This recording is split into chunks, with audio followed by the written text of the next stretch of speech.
for a getaway, car top down and we're driving. Assalamualaikum anak-anak. Waalaikumsalam, Bu. Apa kabarnya hari ini? Alhamdulillah, luar biasa. Allahu Akbar. Sehat ya? Sehat. Pada puasa tidak hari ini? Puasa. Puasa? Puasa. Baiklah, sebelum kita memulai pelajaran, Aldi pimpin doa dulu ya. Sebelum kita memulai pelajaran, alangkah baiknya kita berdoa dulu, teman-teman. Berdoa dimulai. Bismillahirrahmanirrahim. Rabbi sholli sadri wa yassir amri wa yuqdatan min lisani yafqahu qawli. Rabbi zidni ilman warzuqni fahman. Amin. Nah, sebelum itu Ibu absen dulu ya. Sani, Hadir, Bu. Aldi, Hadir. Hafiz. Hadir, Bu. Mulai hari ini kita belajar di rumah Hafid. Kita tidak belajar lagi di sekolah anak-anak, sebagai salah satu untuk pencegahan virus corona atau COVID-19.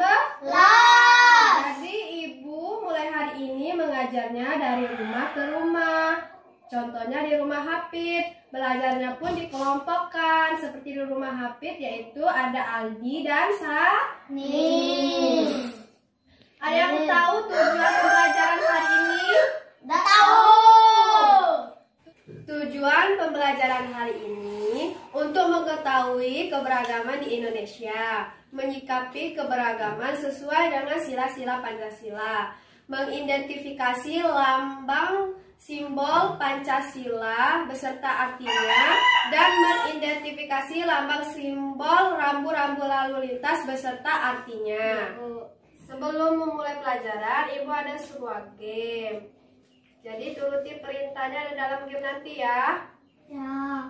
Kalau gajah itu kecil atau besar? Besar.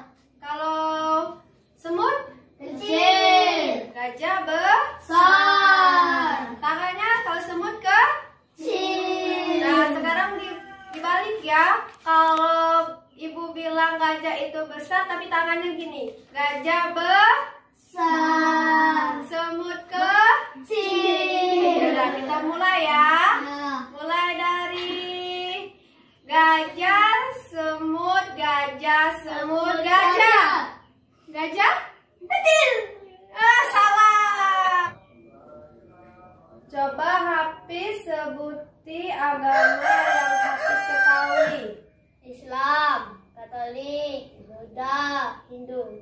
Itu aja, Bu. Gajah. Apalagi? Nah, baiklah anak-anak, kita ke game terakhir ya. Ya. Ikuti perkataan ibu, tapi jangan ikuti gerakan ibu. Mata, kuping. Kuping itu yang mana? Yang ini, Bu. Benar. Kita mulai ya. Ya. Rambut, But. mata, hidung. Sani salah. Sekarang Sani yang dapat hukuman. Sekarang coba Sani sebutkan makanan tradisional yang pernah Sani makan. Sate sama pempek. Udah itu aja. Ya. Sate sama pempek aja. Udah. Tepuk tangan untuk Sani. Baiklah, kita masuk ke materi ya anak-anak. Oke. Pertama kita akan belajar tentang keberagaman agama. Benar nih kata Hafid tadi, keberagaman agama di Indonesia itu ada Islam, ada Kristen. Kristen dibedakan menjadi dua, yaitu Kristen Protestan dan Katolik. Ada agama Buddha, ada agama Hindu, dan agama Konghucu. Nah, kalau agama agama Islam tempat beribadahnya di mana? Masjid. Benar, di masjid. Ada yang tahu ini masjid apa? Masjid Agung. Masjid Agung Salam. Salam. Pernah main ke sini? Pernah. Ngapain, sholat atau cuman main aja? Sholat. Pinter, harus jadi anak yang soleh. Lehat. Masjid Agung Salam ini terletak di kota Lubuk Linggau, yang merupakan salah satu ikon kota Lubuk Linggau dan menjadi tempat ibadah umat Islam. Kalau umat Kristen tempat ibadahnya di mana? Gereja. Gereja, benar. Ini gereja ya anak-anak. Jadi umat Kristen, baik Protestan maupun Katolik, tempat ibadahnya yaitu gereja. Kalau agama Hindu ada yang tahu? Tidak tahu. Tidak tahu. Kalau agama Hindu, tempat ibadahnya yaitu pura. Kalau agama Buddha yaitu vihara. Kalau Konghucu di kelenteng. Nah, setiap agama ini memiliki pandangan yang berbeda-beda anak-anak. Jadi kita sesama umat beragama harus saling menghargai, menghormati, dan bertoleransi sesuai dengan Bhinneka Tunggal Ika, yaitu berbeda-beda tapi tetap satu tujuan, yang merupakan semboyan Indonesia. Selain keberagaman agama, ada keberagaman budaya anak-anak. Sekarang Kak Hafid baca di halaman 121 tentang mengenal budaya di Indonesia. Mengenal budaya Indonesia. Indonesia negara yang kaya akan budaya. Ada berbagai macam suku dan agama di Indonesia. Masyarakat memiliki kebiasaan dan budaya yang sangat beragam. Bertualang untuk mengenal budaya Indonesia merupakan tanda cinta tanah air. Bertualang untuk mengenal keindahan juga merupakan kegiatan menyenangkan. Keragaman budaya dipengaruhi oleh letak wilayah Indonesia. Indonesia negeri yang sangat luas dan kaya. Indonesia yang luas terdiri atas lautan dan daratan. Indonesia juga memiliki pantai dan pegunungan yang sangat indah. Kebiasaan masyarakat di pegunungan berbeda dengan masyarakat di pesisir pantai. Meskipun berbeda-beda, bangsa Indonesia tetap hidup rukun. Semua bekerja sama menjaga Indonesia. Hal ini sesuai dengan semboyan Indonesia, yaitu Bhinneka Tunggal Ika. Semboyan tersebut terdapat pada lambang negara Garuda Pancasila. Semboyan tersebut tertulis pada pita yang dicekram burung Garuda. Beragaman harus disyukuri sebagai rahmat dari Tuhan. Menerima dan menghormati perbedaan termasuk sikap yang disukai Tuhan. Nah, di buku tematik kalian di 122 itu ada contoh perilaku. Udin beragama Islam, Edo beragama Kristen Protestan. Udin dan Edo tetap rukun berteman. Udin dan Edo menerima dan menghormati perbedaan. Kemudian, Siti berasal dari suku Minang. Dayu berasal dari suku Bali. Siti dan Dayu tetap rukun berteman. Siti dan Dayu menerima dan menghormati perbedaan. Kemudian, Benny dan Lani memiliki pendapat yang berbeda saat berdiskusi. Benny dan Lani tetap rukun berteman. Benny dan Lani menerima dan menghormati perbedaan. Maknanya anak-anak, keberagaman tidak menghalangi persahabatan mereka, justru menumbuhkan sikap toleransi, menghargai, dan menghormati dalam perbedaan. Dan saat 6 sekawan melakukan percobaan, setiap orang menunjukkan tanggung jawab dalam bekerja. Tidak ada satupun di antara mereka yang duduk diam atau memberi perintah saja. Jadi, walaupun mereka memiliki perbedaan, tidak menghalangi persahabatan mereka. Contoh keberagaman lainnya. Contohnya nih kan, Hafid dari Padang, Aldi dari Madura, Sani dari Palembang. Nah, setiap daerah ini memiliki makanan khas daerah masing-masing. Makanan khas dari Padang yaitu rendang. Ya, Hafid ya, makanan khas Hafid rendang ya? Ya. Kalau Aldi tadi dari Madura, ada sate Madura nggak Aldi di sana? Ada. Ada? Sapi ayam. Ya. Kalau Sani Palembang, kasar makan Palembang yaitu pempek. Sering makan pempek tiap hari. Siapa yang bikin? Mama. Mama. Nah, dari makanan khas ini bisa menjadi kegiatan ekonomi karena keberagaman ekonomi di Indonesia ini tidak hanya di bidang pertambangan, industri, perdagangan, dan jasa, tapi juga mencakup perdagangan anak-anak. Jadi makanan khas ini termasuk dalam kegiatan ekonomi jenis perdagangan. Sekarang kita lanjut. Di sini ada gambar burung Garuda. Di sini ada tertulis Bhinneka Tunggal Ika. Nah, di sini terdapat simbol-simbol Pancasila anak-anak. Ya, Bu. Yang pertama bintang. Bintang yaitu sila pertama yang berbunyi ketuhanan yang Maha Esa. Ada rantai yang berbunyi kemanusiaan yang adil dan beradab. Ada pohon beringin yaitu Persatuan Indonesia.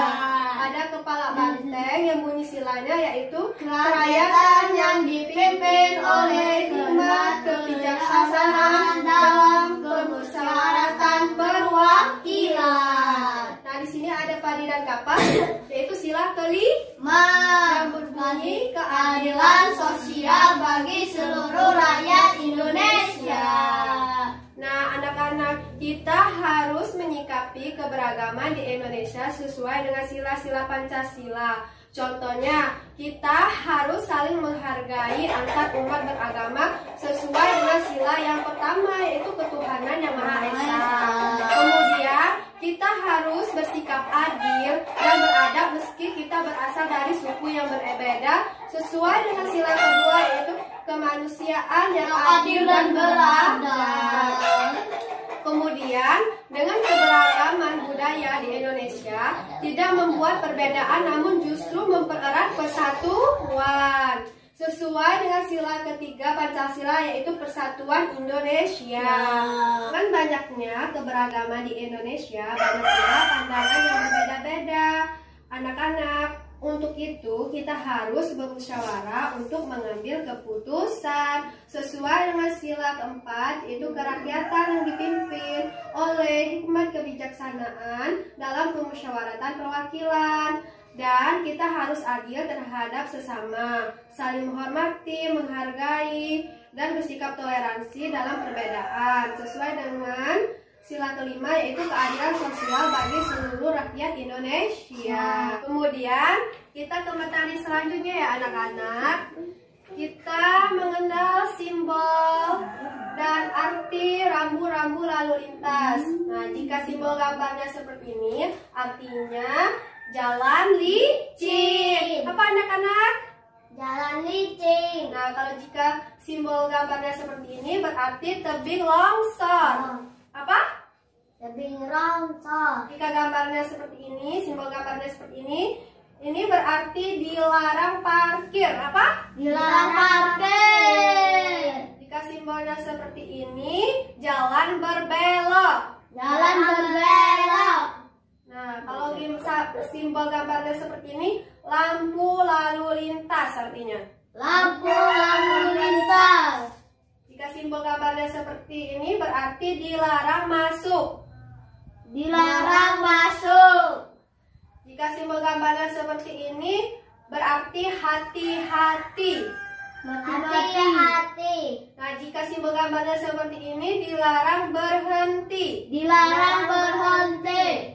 Jika simbol gambarnya seperti ini, berarti wajib mengitari bundaran.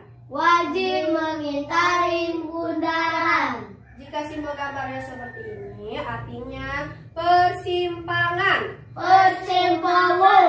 Jika simbol gambarnya seperti ini, diwajibkan belok kanan.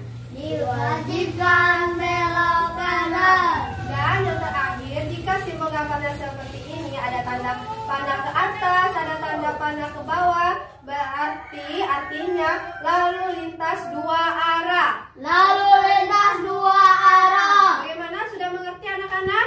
Mengerti. Iya, Ibu ada soal, kalian kerjakan ya. kasih waktu, jadi kerjakan dengan benar ya. Kerjakan di buku latihan ya. Ya, Bu.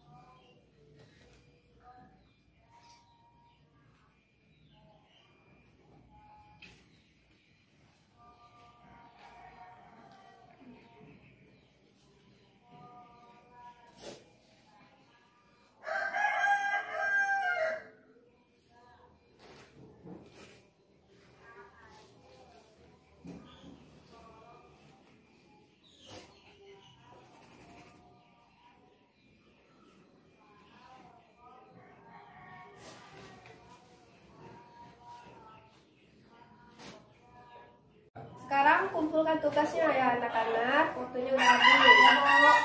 Ya, Bu.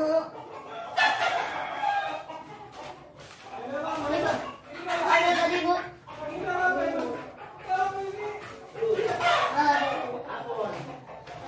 Udah paham semua? Udah, Bu. Ya, dengan materinya hari ini. Udah, Bu. Hari ini kita belajar tentang materi keberagaman dari keberagaman agama, sosial, budaya, etnis, dan kegiatan ekonomi atau keberagaman ekonomi. Nah, tadi kita juga belajar menyikapi keberagaman sesuai dengan Pancasila, mengenal simbol-simbol Pancasila, terus mengidentifikasi lambang simbol rambu-rambu lalu lintas dan sebagainya. Nah, untuk hari ini materinya sampai di sini dulu ya.